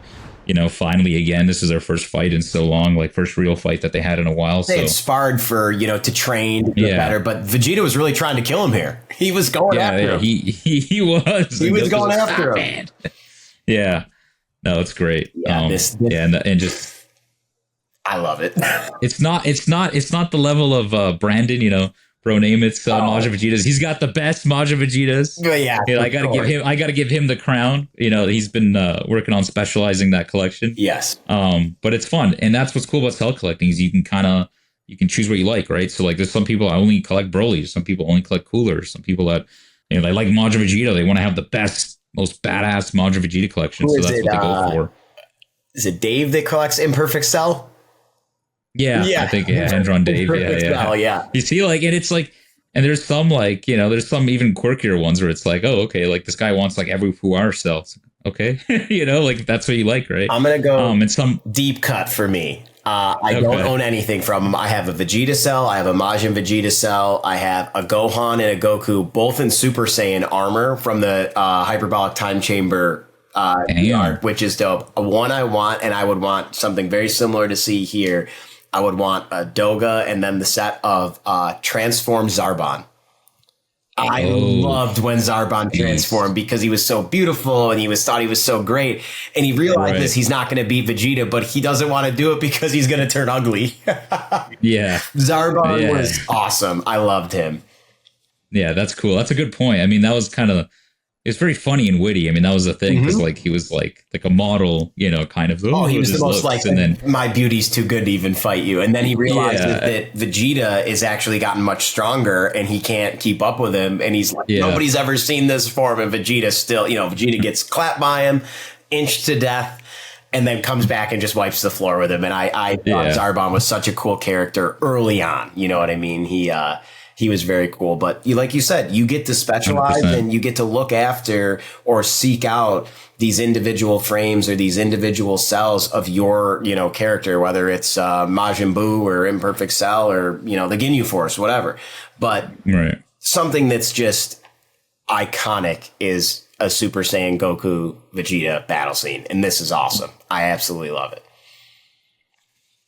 Now, bring you back. Great Ape Vegeta versus Goku, matching set. This fight is what made me watch Dragon Ball Z for the rest of the show. I mean, the first little bit, yes, Raditz was awesome. He was cool. But when you really saw Vegeta and Goku go at it and how they hyped up the transformation of what Vegeta was going to look like or what was going to happen to him, and then you see him turn into a great ape, and this Cell and Douga do an amazing job of showing you the scale of what the size of the great ape was compared to Goku. And this is amazing. It's really, really great. Yeah, I mean, and to find a great ape Cell is very tough. Yeah, like there's certain characters and transformations that, like, if you think about it, they weren't in that form for very long. Yeah. I mean, like that's it. Like this was this fight and that's it. And it's hard to find good shots. But like you make a good point about the scale. The scale is incredible. Kind of jumping, almost getting chomped on by Vegeta. Like you could really see, like, yeah, this was a massive monkey, King Kong, pretty much. And I love that his armor grew with him. I love it. Yeah. He didn't break out of his armor. So you got the Saiyan armor on the Great Ape, which is awesome. And then some of these Dougas are just incredible. The shading and the colors and the detail. And what's actually interesting about this, and I was looking at it, I was looking at it for a while. I'm like, what does that mean? And I started thinking about it more. I'm like, and it's cool because I was able to figure it out because I have the Cell and I have the Douga. So if you see the notes there, you see like the circled notes in red. Yes. So those are kind of like the editor notes. And because the Douga isn't actually what's shown on the screen, only the Cell. Okay. The Douga is the final drawing version of the Cell, because before the Douga, there's a Genga, which is like the rough drawing. Correct. Still, they look amazing, and they're very sought after, if not more sought after than Dougas. Yeah, I've actually realized that. Some people are just Genga. They are. They want that original. They are, because a lot of times, this Douga is very colorful, but a lot of times the Gengas are more colorful. A lot of times they're only, I think, done by the key animators. And they usually come in sets too, because you have like the full set, and they're harder to find and they're way more desirable than Dougas. But again, that's not to say that the Dougas aren't great. It's just a different type of collecting, right? It's like some people really like the Cell, some people really like the drawings. Teach their own. God bless. And they're both fun. I mean, like the Cell, like this Cell, and I printed a background. So a lot of times you'll see like a printed background, like it's not painted, but it just kind of it just puts the Cell in the scene, right? It just kind of gives it that display. And actually it helps. It doesn't, I wouldn't say it increases the value of the Cell, but when you sell it or if it goes to auction, people generally pay more because they could it just has a better presentation to it, right? Yeah, it has more eye appeal, so it does help. So I feel like if you have Cells, definitely print some backgrounds, it'll look better. Let me ask you this: how did you? Cause I actually I'm going to learn something on the fly here. Yeah. How do you get the image to print the background? So do you how do you, because I have one that I want and I know the background and it's like a crazy background, because some of them you can just type in this on and Google, you can find it. you can find it. But how do you go about finding something that's like similar to what the actual shot would be?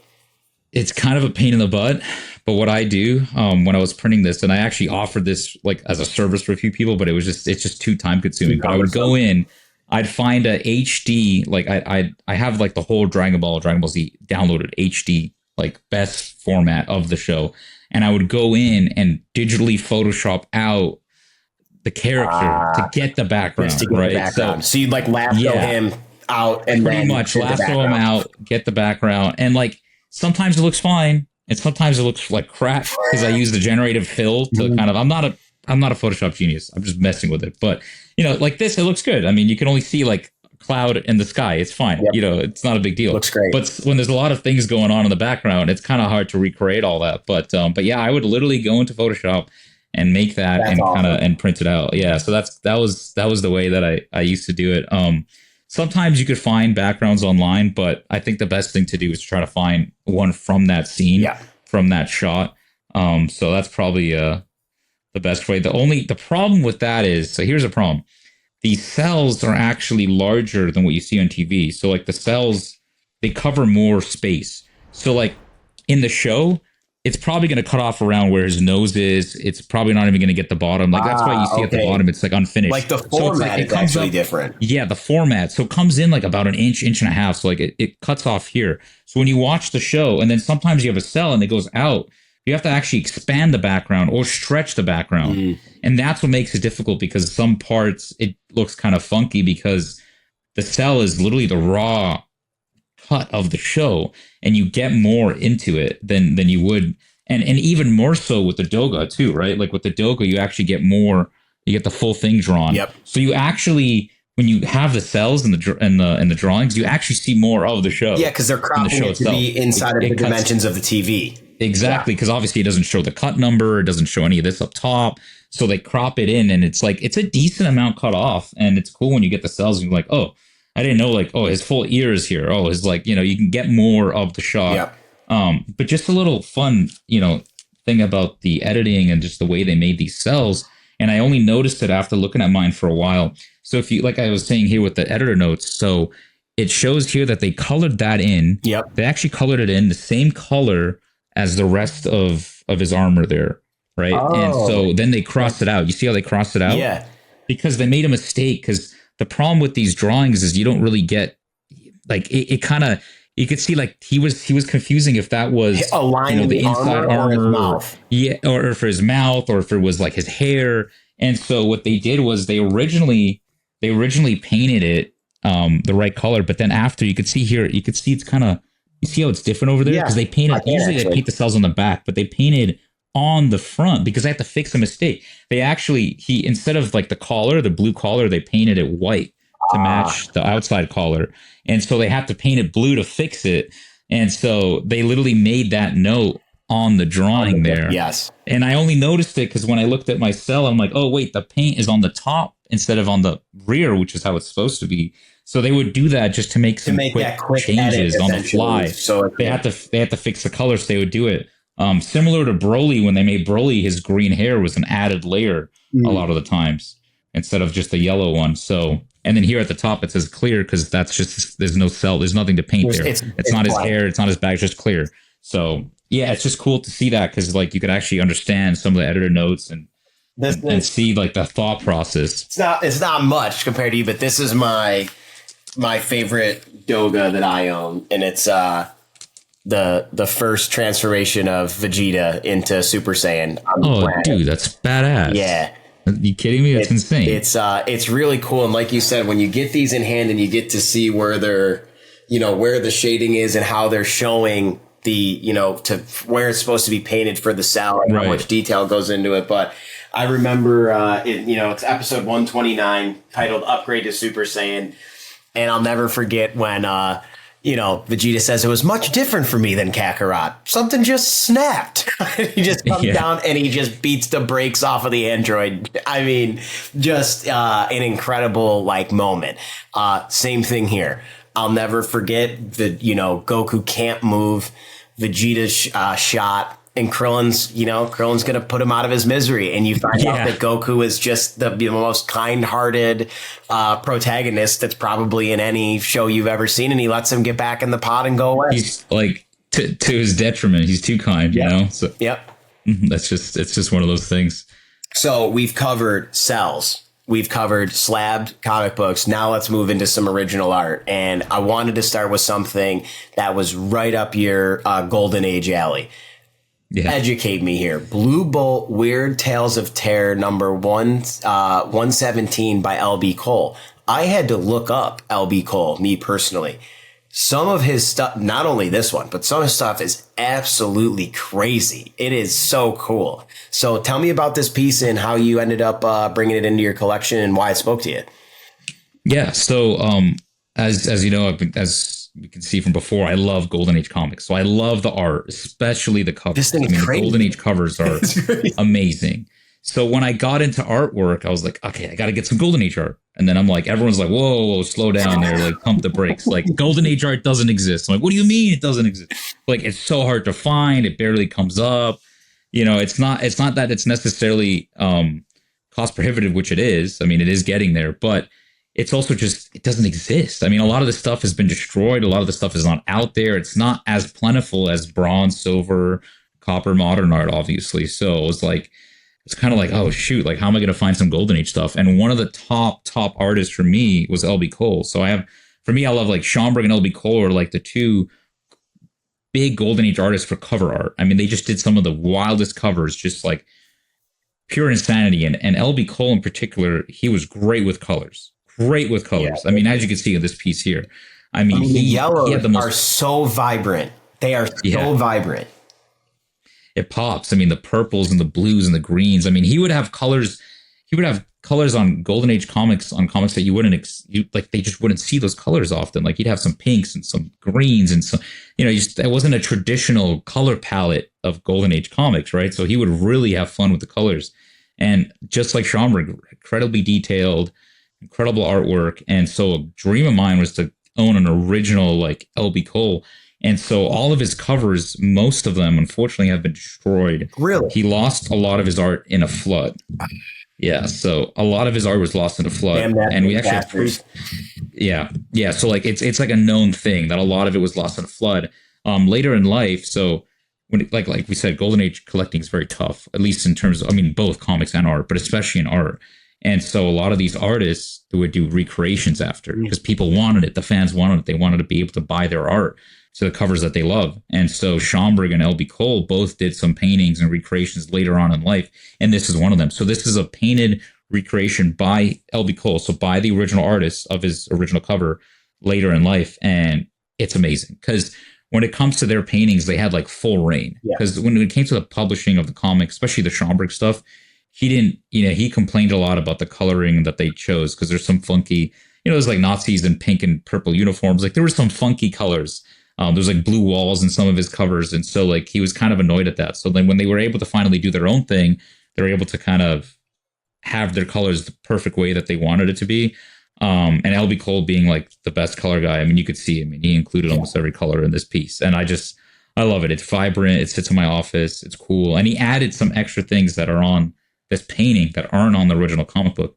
So if you see under the monster, like that thing in the pit, like that thing under his arm, the skull, that wasn't there in the comic book. So like, and it's just cool. Like, I'm looking at it right now. It's on the wall. Like, he added the lines, like, it's just amazing. Like, the detail, if you really zoom into the piece and see how the line work, it's just phenomenal. So it was a grill for me to get. A friend of mine, I didn't even know he had it. Like, he came over one day. He's like, hey, I brought something special. I think you're going to like this. Like, I brought it because I think you're going to want it. We'll do a deal. I'm like, okay, like, what is that? I was like, I didn't expect this at all. He pulls out this cover and I'm like, what? Like, you have an LB Cole painting? And I've been trying to get one forever. I bought one that for some reason, I don't think it was something weird. It was the older listing. I bought it and then I got the money returned to me because it wasn't there anymore. So I was so frustrated. I lost it. And then I was able to get this, and it was like so fulfilling to finally get one. Amazing. Because he was one of my, mainly highly sought after Golden Age artists to obtain art from. And there's really a handful of art that exists by him, good art like this. I'll say it's probably very likely that this was lost in a flood or destroyed. So this one probably is the only one. It's, for this cover, for sure, it's the only one. And to just get any of his art, I feel like is really cool. So to have a full painting by him, for him being known for his colors, is is awesome. So even though I don't have like, it's not the original cover, like to me, it's just as good, if not better. Yeah. Not talking about in terms of value, just in terms of just like owning his artwork, you know, in terms of owning a piece by an artist that you have highly sought after, special place in your collection, and then actually getting a version of it where they had free reign to do exactly what they wanted and make it, you know, exactly the way that it would have been if they had the choice, you know, prior. It's really just an awesome piece. I mean, even added like, you know, the 10 cents, the number 117. I mean, the detail's awesome. No, it's great. And it's just iconic LB Cole pre-code horror art. So if you're into pre-code horror, this is kind of that style that we all kind of know and love. So next one, tell me about this, because this thing is absolutely crazy. I saw this and I'm like, this is like a poster I see in like fancy kitchens or like, you know, like something like that. I've seen in restaurants and stuff like that. I've seen restaurants that have had these, you know, paintings up or these posters up. Talk to me about this. It's crazy. Sure. So this is a very, very famous poster called Maurin Quina, which is the name of the drink, of the aperitif, by Leonardo Cappiello. So Cappiello, the artist, and it's signed there right underneath the green devil's kind of foot there. Yep. He was like considered the founding father of modern poster art design. You know, he started his first poster was in 1899. He was a French-Italian artist, and he basically completely changed the game for advertising art. And he made it so that the advertisings were like the art was actually selling the product rather than the product selling the product. So back then, I mean, there was just maybe a photo of a bottle. Yeah. Maybe the artist redrew the bottle. They wrote a little bit about it. That's it. Very plain, very simple, nothing crazy, no colors, nothing to kind of catch your eye. Right. But then he ended up tracks for sure. Yeah. Yeah. Like he ended up finding his own kind of form where he had these very bold, dark backgrounds, usually black, and then you would have a very colorful figure on the front. Like there's some where there's like, you know, there's two zebras kind of fighting, and one's a white zebra and one's like a red and black zebra. It's crazy, and it's just like these popping images, and it would basically sell the product, that whatever they're advertising. And this liquor is out of a vineyard in France, but it's pretty cool. I mean, like he uses a lot of like, you know, they use like, you know, like liquor, alcohol is like the devil's drink, right? So he added that aspect into it. It's like playing into that to like want you to exactly. Yeah. So it's and you know, it's this green little like devil or fairy kind of persuading you with it, and it's just phenomenal. It's just an iconic image. Come over here, don't you want a sip of this? Yeah, and it's cool, and like, you know, take a guess what year this is from. It's super old. If you have to throw a number out there, I would have no idea. I don't know the 50s. 1906. 1906. Yeah. Oh my god. Yeah. Like the first iteration of this was done in 1906. Yeah. That is crazy. It's insane. And it's such a famous poster. They've reprinted it many times. I mean, they even have like 1910, 1911, 1912 printings. Like they have many, many printings of it, and it's been seen everywhere. And I just kind of wanted to preface this was like, this is kind of his most famous work, I would say. Mm-hmm. He's got some other ones that are phenomenal. And if you have time, look into Leonardo Cappiello. There's also a book, just basically a biography book with all of his art. And it's just like astounding. Incredible. I mean, some of the artwork is incredible. So to me, like this was like a holy grail to get the poster. And then I went to France on a little like kind of vacation and also business trip too. I met up with a lot of cell collectors there too. It was fun. Cool. It was cool. I got to meet up with some you know, cell collectors abroad from France, from Switzerland, from the UK. We all kind of, you know, came together, showing off some cool stuff. And they had a lot of poster stores over there. So over there, they don't really collect as many comics. It's a different form of collecting. Like art is a big deal, especially in Paris. In France. Oh, for sure. It's like the city of art, right? City of love and city of art. And so they have a lot of these poster and antique stores. And I love these posters and I love collecting them, but they're hard to find here in the States, like at least, you know, the Western side of the world. So I was like, okay, let me go see if I can find some stuff. And I went to one and they had some incredible posters like this. I was like, oh, I got so excited. I was like kid in a candy store. It's like, imagine, you know, you collect Golden Age or comic art and you go to a store and all they have is comic art on the wall. It's like you'd freak out, right? Yeah. So that's how I felt. Cause like, I never see this, like at least in person, right? I either buy them on auction or you bet online. Like you know, like even with comic art, you don't really go into a store and just see all comic art, right? Just like good stuff. And so when I was there, I was like looking at the different items they had. I was overwhelmed. I was looking, okay, what am I going to get? Because I needed to bring something back from France, right? And then the guy was talking to me. I was telling him how much of a fan of this artist I was and how much I love his work and the history behind it and the artwork. And he was like, "Oh yeah, so you're here for the auction?" I'm like, what auction? What are you talking about? Excuse me? Yeah, I'm like, he's like, I know why you're here. I'm like, well, I'm just here, just hanging out in France. I mean, I don't have anything, you know, I wasn't here for any auction. He's like, you don't know about the auction? I'm like, no. He's like, oh, okay, you're gonna have to sit down. I was like, well, he's like, he said something funny in English. He was like, hope you don't have like a heavy heart or something. I'm like, what's going on? I'm like, what happened? Like, what's going on? He pulls up his computer. He's like, come look at this. He pulls up this auction. Dude, I kid you not. His family, his estate, out of like all time in history, like the first time they're actually letting go of his art, like his actual artwork, the original paintings, the original Capiello paintings, like the maquettes. So what he used to make these posters, they're finally selling it. Like, and out of all the time in the world that they're selling it, I was there, and I was like leaving on like the Thursday or the Friday, and they were selling it on like the Wednesday, like the day before. Like that was the day of the auction. And he's like, I'm like, what the heck? I was like, when do you leave? I'm like, I leave Friday. He's like, oh, the auction's on Thursday. You could bid. I'm like, what? This is great. I'm like, where is it? He's like, it's down the street. I'm like, I don't know anyone. I don't even speak French. You know, like I speak a little bit of French. You speak enough to raise that paddle though. Yeah. Oh, for sure. Oh, dude, I'll tell you, I was in the auction. I have videos of it. It's hilarious. I don't even know what I'm saying. They're like, do meal, send meal. I'm like, oui. I was like, yeah. I was like, and obviously it's in euros, and I'm like, oh shit, it's in euros. Yeah, that's a whole different money. Story. Yeah, you know, that's a different game. Taxes were bad on the $300 coming over for Teenage Mutant Turtles. Yeah. It's like, oh, dude, it's 30% VAT over there. It's like, oh yeah, it hurts. But yeah, he was telling me that the auction was there, and I was like, oh my god, I was freaking out. I couldn't believe it. And he was showing me some of the originals, and thankfully he helped me. He kind of brought me there. He was able to vouch for me, which was cool because I didn't even know him. I just met him for the first time.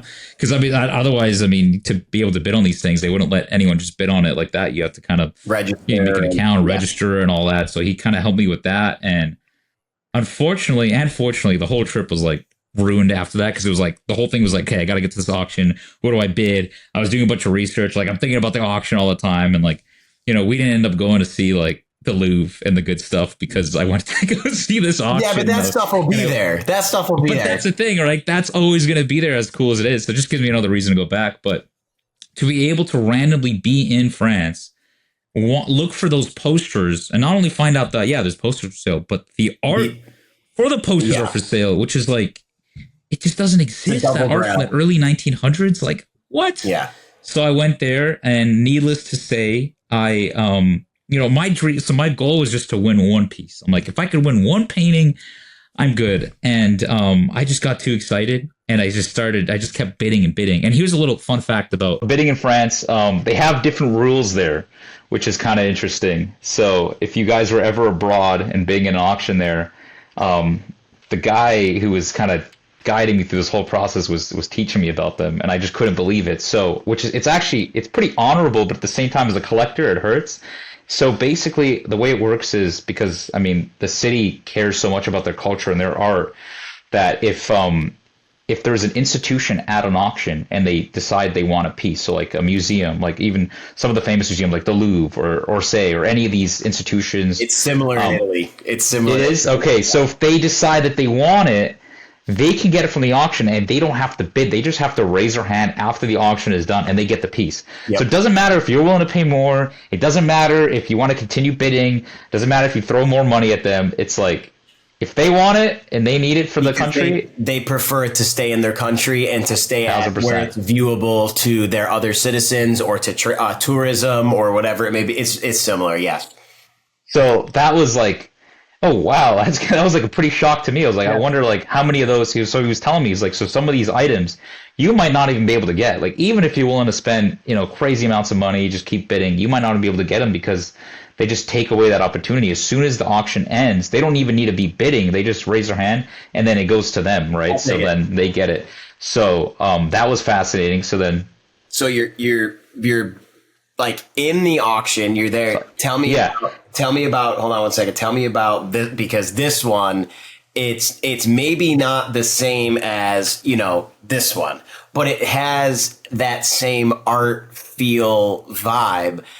Did you pick the one that we're going to next up at the auction, or was that completely separate? No, that was separate, but they're both stone lithographs. So that one, the next one. So the early posters, they have a very unique style to them. And I feel like they're really cool. The way that it's made is it's got paint on limestone, and that limestone is pressed onto the paper, onto the canvas. And that's how these posters are made. So when you get up close, you could see like it doesn't have the modern printing dots of like modern posters, but it has like this rough, rugged edge, which is from the stone lithography. So like it is from that era. That poster I think is 1917. So it's from that pre-modern printing process,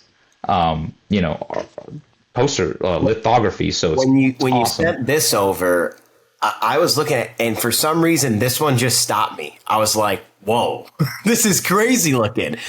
I know, it's nuts. So I did a little research on it, and it was literally like a to get you to enlist into the army, like to get you to go fight for your country. And when I started digesting it and understanding what was there, I mean, this thing I'm sure did its job. I'm sure it stopped me. It made you want to fight for your country. I mean, so it's destroy this mad brute, enlist. You know, it's the painting by Harry R. Hops. But when I first saw it, I didn't really care what it was or what it was for. I was just like, whoa, this thing is crazy. The detail on his face, the like walking on the beach that has America like in the sand. Right. It's just I mean, this thing is incredible. I love it. Yeah, it's very cool. It's a propaganda piece. I just want to make a little correction. It is a poster, not a painting. Oh, it's a poster. I don't know. Yeah, that one's the poster. No, you're good. You're good. Because I'm sure I'll get like 50 messages like, you have the painting? I'm like, no, it's not. I wish I did. Right. But a lot of these like old posters are almost as tough to find as paintings. I mean, there are a handful of them that have survived. And this was one of those famous World War I enlistment posters, kind of side by side with like Uncle Sam, like the famous "I Want You" is from that same time period. Right. And I mean, this was just showing it's saying like the mad brew, just showing the brutality of the Axis and of the enemy at that time. And they're like, if you want to lose liberty and your freedom, you better enlist, you better fight, you know. And it's cool because it shows them coming onto our soil. It's like, if you don't want this to happen, that's what I'm saying. You better enlist. Right, it's like this is real. And at the bottom of the poster, I don't know if you could pull it up on the big screen here. So on the bottom, it has a little stamp. It's hard to see, but right where enlist, it says U.S. Army, and every copy of this poster is different from what I've seen. They all stamp differently. Like one is U.S. Army and then like a street or this battalion or U.S. Navy. So it's kind of fascinating that every copy, from what I've seen at least, from the, like 3 or 4 or 5 copies I've seen, have a different stamp on it too. So it's kind of it's kind of a unique piece.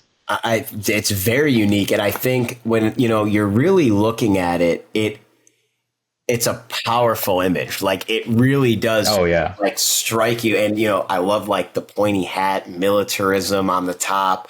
Kind of like "We Got Your Girl, We're Coming on the Soil." Barbarian Club. It's covered in like brains. It looks like, or like some dried blood. It's just a crazy image. And for this poster to be, think about like in today's day and age, if this poster was like plastered around town.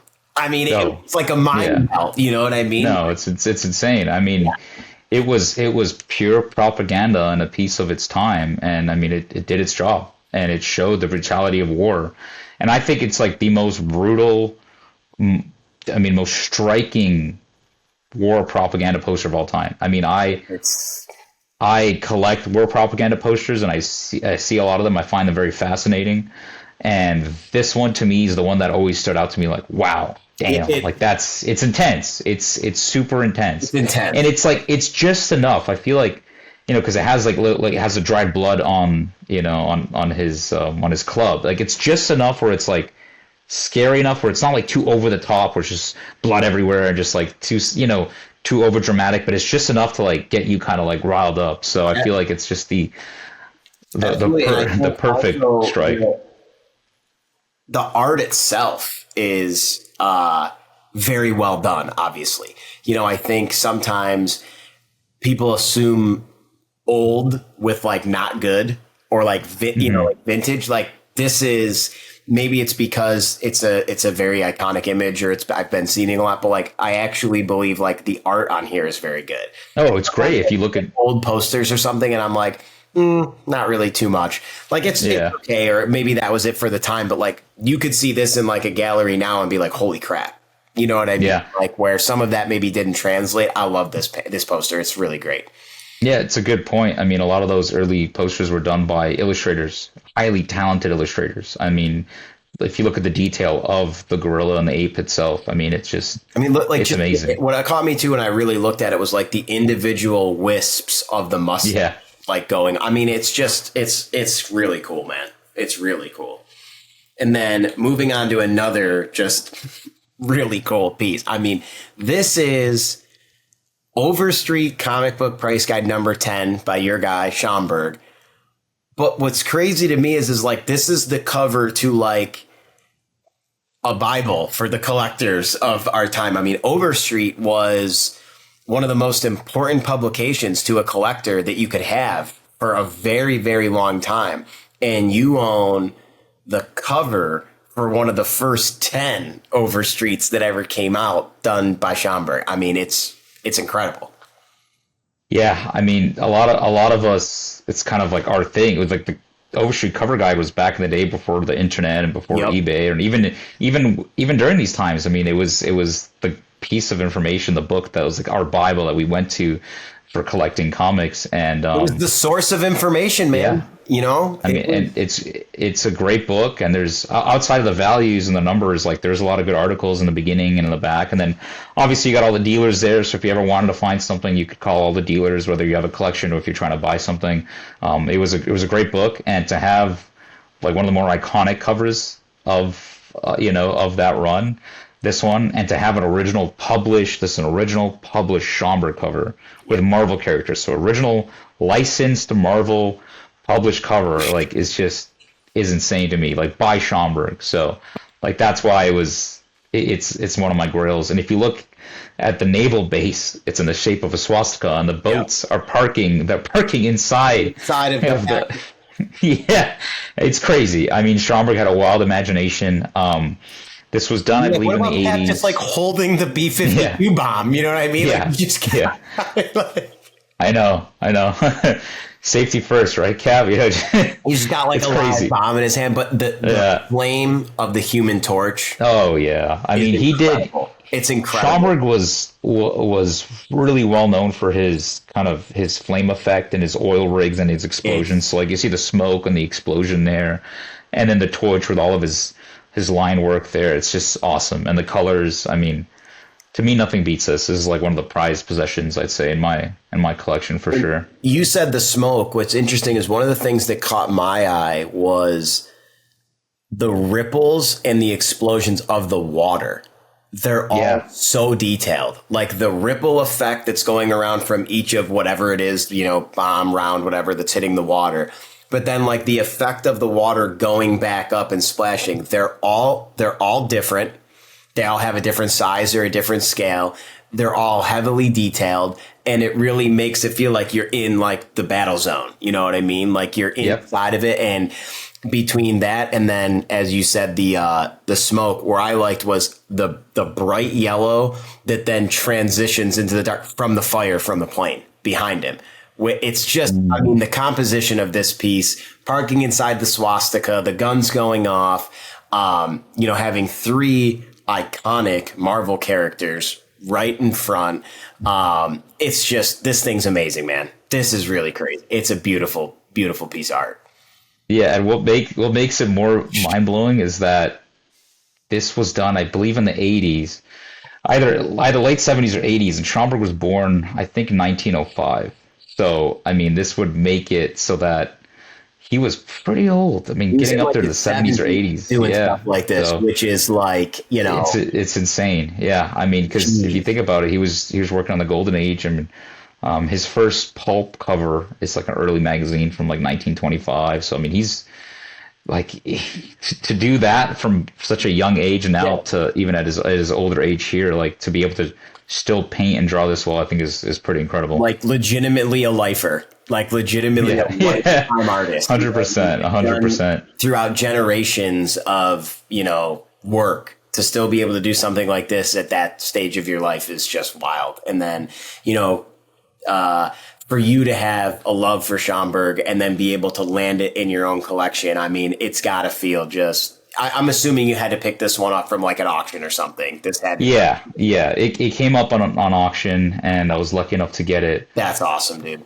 Yeah, it was cool. It's hard to find Schomburg stuff. Generally, it's either you harass a few collectors, which has like a nicely, nicely as always. It's either you try to like, come on, please, would you sell me? Here's what I have. You kind of like either beg or offer, or wait for auction. Otherwise, it's tough. They just don't come up for sale. Like, I don't think I've ever seen one just like for sale, like at a dealer booth or online. It's just timing, unfortunately. And when this one came up, I was like, hey, I'm ready, and I was very happy to get it. And hey, listen, when sometimes things come up like that, it's a how do we say, it's like a bid now, figure it out later, because you 100%. Don't know when you'll see him again. You know what I mean? You just don't know when that painting would come up again, or something of that similar caliber. So it's like kind of a now or never type of deal for some cases. And I'm very happy, because I know what this cover means to you. And I'm very happy it landed in your collection, brother. Oh, thank you. Yeah, I walk around some of the comic shows with buying Alex Schomburg art T-shirt I made. Literally just says buying Schomburg art. Like this cover and 2 other pieces. Yeah, it has my phone number on there. Like they like just in case someone's there. Like, hey, I have a piece. Like I'm the Schomburg guy. Yeah, that's pretty much it. I was trying to like be known as a Schomburg guy to get a lot of his stuff, because it's hard. I mean, it's just not a lot of it was made that survived at least, and then a lot of it that's out there. I mean, it's highly coveted, right? Like, and it's not just about the money. It's just to find another piece by him is very tough. So people who have it want to keep it, and so it's kind of hard to get it out of their collections. But very fortunate to get this one with all 3 superheroes on it. It's a stunner, and from going to having something like this that's an Overstreet comic book price guide cover to the next piece and the final piece that we have, I wanted to save this one for last because we've talked a lot about history. We've talked a lot about iconic things. To me, when I saw you sent this over, I was like, holy crap. This is incredible. So this is the first ever drawing of Carnage by Mark Bagley. Like, in the history. This is the origin page to one of the coolest, Spider-Man villain / characters that then went off and got his own series and his own, cameo or big time shots in movies. And one of the most, visceral, collected, crazy psychomaniac guys in the Marvel universe. This is really awesome, dude. I mean, I got to give you the floor on this because I love it. I think it is so cool, man. This is, it's incredible. Well, I appreciate your excitement for it. That's kind of how I felt when I found out about it. And it's like, to own as a comic collector and as like a first appearance guy, like owning the very first, to get like the first time it goes from like mind to paper. Like this is literally the first time it's put down in this world in a material way. To be able to obtain that for such an important, it's a highly important Marvel villain. I mean, people know Carnage is not like a no name. It's a very famous Spider-Man villain. I mean, he's fun. He's in his own video games, his own movies, obviously his own comic series. To be able to get it and to see him progress from like this is the first time is just phenomenal, because to get any first appearance art, I feel like is very tough these days. And so I was very fortunate enough to get it. My friend, funny story about it, my friend who had it, the only reason why he gave it up is he was funding an Action Comics 1. So he was funding the Holy Grail of the hobby. He was going up for something. So he was going for something crazy, and he was like, he was kind of funding it, so he needed a little bit more. And I was like I was bugging him. I was like, dude, it's time, man. It's time. Like, we got to do something. If you're really going for it, I'm here. I'm here for you. Yeah, so after persisting him a little bit, friendly nudges, he finally gave in, and I was able to get it. And the history behind it, I think, is super cool. On the reverse side of it, it actually has a paragraph done by Mark Bagley, the creator of like basically how he did Carnage, like how he envisioned it, why it changed, the history behind it. Because if you see here at the bottom, it says Chaos. So you're wondering, like, why does it say Chaos? To explain that name Chaos at the bottom, because I wasn't familiar about this aspect of the story and this piece of art, turning into Carnage. Right, and I wasn't either before I saw this piece of art and I learned about it. But Carnage's first, like his initial name wasn't going to be Carnage. It was supposed to be Chaos. And then due to copyright reasons, they had to change it. They changed it, I believe, to Ravage. And if you go to Wikipedia, you can see all this like in the history of Carnage. And then finally they changed it to Carnage as the name that they chose, which is 1,000% the best name. I mean, he is pure Carnage.